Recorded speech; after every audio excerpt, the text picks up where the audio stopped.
Et bienvenue sur ce nouveau tutoriel sur Blender Profiles. Aujourd'hui, je vais vous montrer comment utiliser le compositing. Donc, ce que nous allons faire, c'est cliquer sur 0 pour faire un rendu. Mais avant de faire notre rendu, nous allons mettre nos calques. Nous allons activer chaque partie ici. Donc, comme je vous avais dit dans l'autre tuto, si nous n'avons pas l'environnement, le direct, la réflexion, la réfraction et par exemple l'émission et autres trucs, ça ne sert à rien. Mais je vais quand même les activer. Shift C pour mettre votre curseur au milieu. Je vais ajouter une plane. Je vais faire S. Je vais sélectionner mon axe Z et je vais le descendre comme ça. Je vais faire mon premier rendu. Alors c'est tout simple. Donc le compositing en fait, c'est comme je vous avais dit, c'est ce qui permet de créer des modifications et dans notre image, il permet de créer un résultat puissant et beaucoup plus dynamique. Donc ce qu'on va faire, c'est aller directement dans le compositing.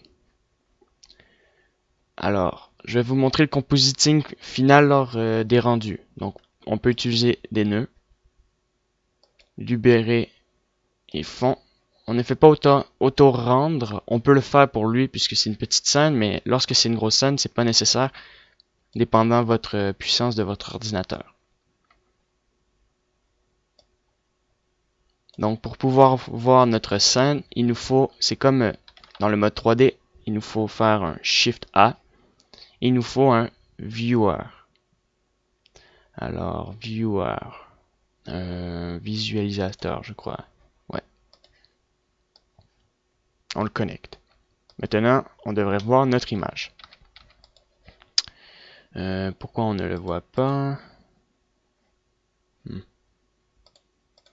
Alors, c'est bien le visualisateur, le Viewer, oui. Viewer. Ouais. Bon, on le voit pas, je sais pas pourquoi, mais... Alors, si on le connecte avec un Z, peut-être... Ah, voilà. Donc, maintenant, on va mettre un AO. Et on ne voit rien. Diffuse. On voit notre objet. Réflexion. D'accord. Donc, ça fonctionne. Donc, ce qu'on va faire, on va revenir dans le mode défaut. Et on va simplement ajouter les matériaux. Donc, les mêmes matériaux pour les deux objets. On peut refaire le rendu. On peut, par exemple, mettre un autre matériau différent pour notre objet.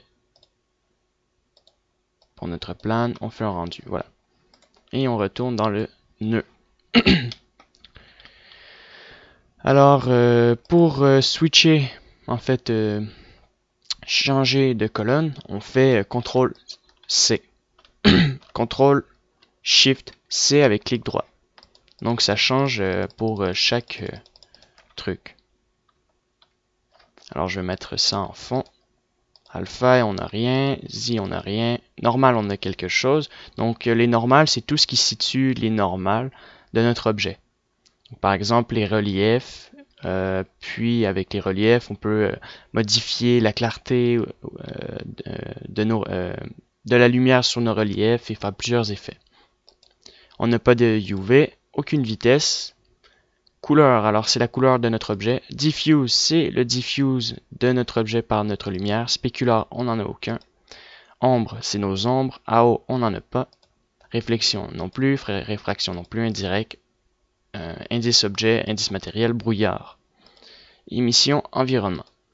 Donc je vais vous montrer un peu ce qu'on peut faire avec notre scène. Alors, on a plusieurs matériaux, donc on a la sortie, l'entrée des calques. Alors tout ce que, alors on peut mélanger des valeurs, des RGB, des masques, des clips vidéo. Donc on peut utiliser des vidéos et les modifier dans notre scène. Donc je vais vous faire un exemple. Alors les couleurs, c'est tout ce qui est en rapport avec les couleurs. Donc on peut tout mélanger les couleurs de notre objet. Convertisseur, c'est tout ce qui est en rapport avec le rouge, vert bleu qu'on combine avec le rouge vert bleu, ou sinon les autres c'est la même chose, c'est juste c'est pas rouge vert bleu. Je crois que c'est saturation. Alors je crois, attendez, c'est teinte de saturation, donc c'est un peu ça, la teinte, la saturation et la valeur. Donc en fait vous pouvez combiner séparer et combiner pour modifier entre temps, je veux dire dans le milieu, pour modifier les couleurs. Donc, je vous fais un petit exemple. Alors, on va utiliser un color balance. Alors, couleur, non, pas color correction, balance de couleur. Donc, je vous fais un petit exemple. Alors, si je mets ça jaune, on voit que ma scène change de couleur. Donc, je m'en rappelle plus la différence entre le lift et le gain. Alors, je crois que ça, c'est pour la lumière, la clarté, tout ce qui est au niveau des lumières. Et ça, c'est en rapport avec les ombres, mais en haute saturation, comme un peu un gamma en fait. Donc, ça permet de changer les couleurs dans notre scène. C'est très pratique comme option. Et en fait, j'aurais pu le garder et en combiner avec d'autres choses. Je vais vous montrer un autre exemple pour que vous compreniez un peu comment ça marche. Alors, je peux ajouter dans les filtres, un filtre, et on voit que nous avons adouci notre scène. Je peux le durcir, les place, Sobel. Donc on voit qu'on peut créer des effets spéciaux dans sur notre image. Par exemple, un autre truc.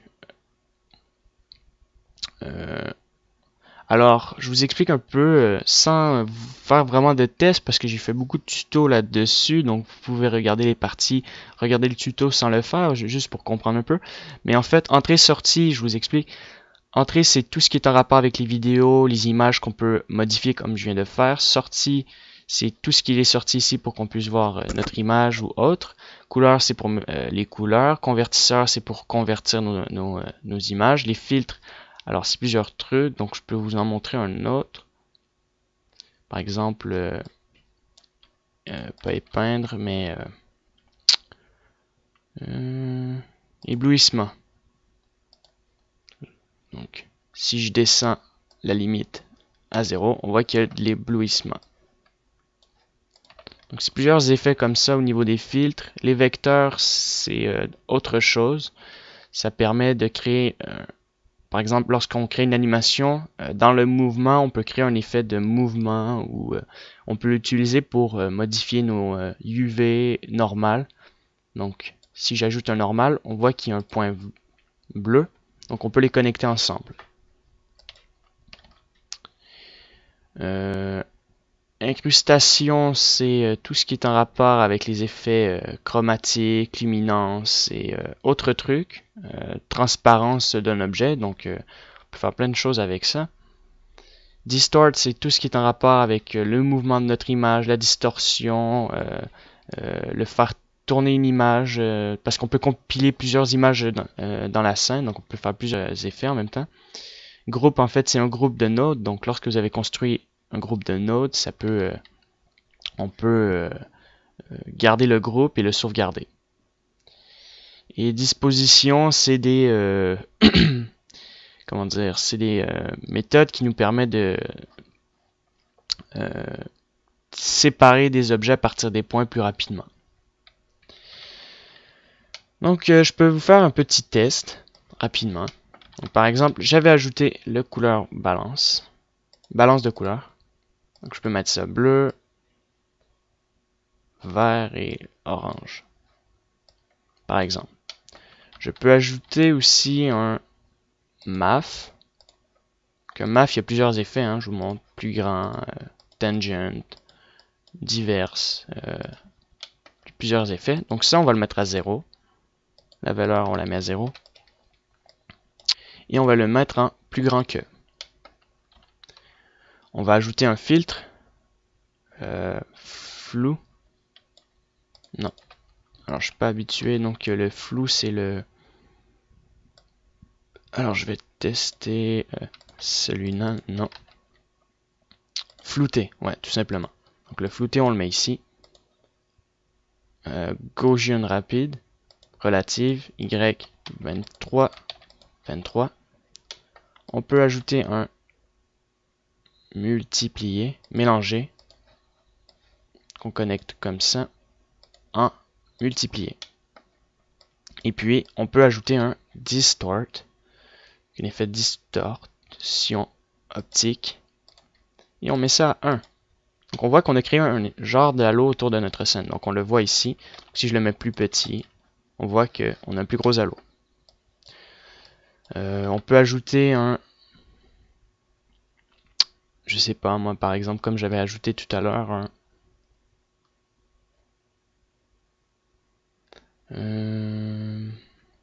couleur, on peut ajouter un corrigé de teinte, teinte de saturation. C'est plutôt dans les filtres, éblouissement. Par exemple, j'ai mis la limite à 0 et il y a plusieurs trucs. Traînée, fantôme, brouillard, brouillard lumineux, étoile simple.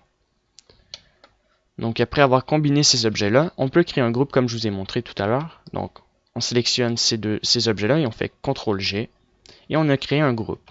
Lorsqu'on fait table, on peut ouvrir et fermer. Donc voilà, on va sélectionner ces objets-là et on va les mettre ici. Et ensuite, on le connecte ici, bien important, parce que sinon, si vous ne le connectez pas ici, dans le prochain rendu, il ne sera pas connecté au compositing. Donc, bien important de le connecter. Ça, c'est simplement le visualisateur pour voir notre image derrière ici, pour jouer dans la composition. Et ensuite, vous allez dans UV et vous pouvez sauvegarder votre image. Enregistrer sous. Tout dépend du format qui est ici. Voilà. Ensuite, je vous montre un autre nœud. Alors, ça c'est le nœud de composition final pour créer des effets spéciaux, essayer d'ajuster l'image, corriger les défauts, mélanger les couleurs, voilà. Alors, on a le nœud texture.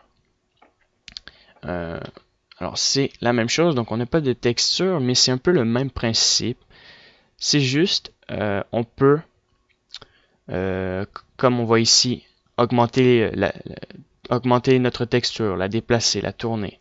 On peut le convertir avec des RGB, mettre un dégradé. Donc on peut mélanger deux textures ensemble, mettre un dégradé. Jouer avec les normales, avec le relief. On peut mettre les textures de base qu'on a dans Blender et jouer avec ça. Motifs, ça c'est des motifs briques. Couleurs, on peut jouer avec la saturation. Modifier notre couleur de texture. Voilà. Et c'est la même chose au niveau des entrées et des sorties. Et nous avons la même chose pour notre nœud de matériaux. Donc, on a des entrées et des sorties. On peut mélanger les couleurs, les teintes. Nous avons les normales, le plaquage, les courbes, les convertisseurs, c'est pareil.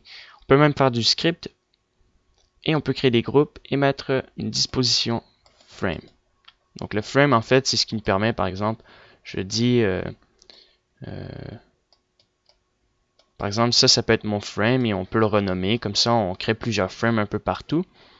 Donc, on peut renommer et on dit qu'il s'appelle sortie. Comme ça, on reconnaît que c'est la sortie. Alors, le nom, je crois que c'est ici, sortie. Ouais.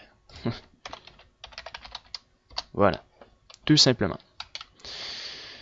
Donc, maintenant, à propos du compositing, c'est pas mal tout.